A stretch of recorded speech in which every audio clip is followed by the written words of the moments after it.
we can as easily pick this publish command, and then instead of deploying to local cluster, we can pick one of those cloud clusters and do the same thing. So this would be the representation of you deploying in the actual production cluster or the actual dev and test cluster that runs an Azure that has a different scale and different set of things running in it. So that's what we're doing here. We'll do it in the second part of the demo, so you will see different things here.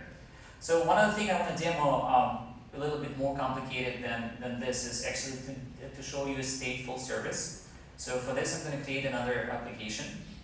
So I'm going to start a new project. So I'm going to close this solution and start a new project. And in this case, I'm just going to move relatively fast. So I'm going to create a new project, and from that point on, I'm just going to pick. Hold on, I need to.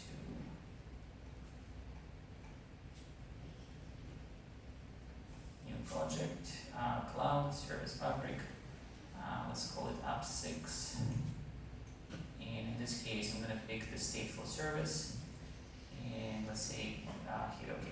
So for the stateful service, what I want to show is one of the benefits that Service Fabric provides is it allows you to build the application that has a state encapsulated with the code that runs together with it, and the Service Fabric will take care of replicating that state.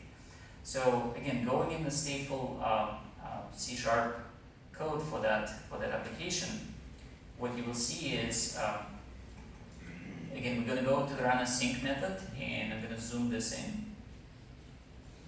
Let's see that works. So it does exactly the same thing. It just increments the counter and dumps that counter out. But in this case, because it's a stateful application, we're going to provision only one instance of it. And again, I'm going to build and publish it to the local cluster. And that local cluster is what I need. So as soon as discovery happens, this will get deployed only to one of the nodes. So build and publish. And one thing that is interesting in here is because Service Fabric takes care of the replication, we can show high availability of that application as well. So I'm going to go and open diagnostic events window again, and we'll see what kind of results do we have in here. So other windows, diagnostic events.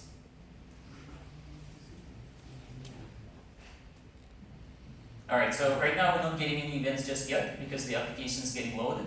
But let's switch back to our portal. In here, you see the second application showed up. So if we click on the application, you see that app 5 and app 6 now in the view. In the app 6, as soon as the instance of that application gets created, so let me refresh the page. Applications, app 6. And there's an instance of app 6. So what you see here, there's one replica, but this replica has one primary and two secondaries. And you can see that the primary runs on node 1 and secondary runs on node 0 and 3. Now what you see, if I go switch back to our diagnostic window, you see that the counter gets incremented and slowly goes once per second because we only have one instance, 3 replicas.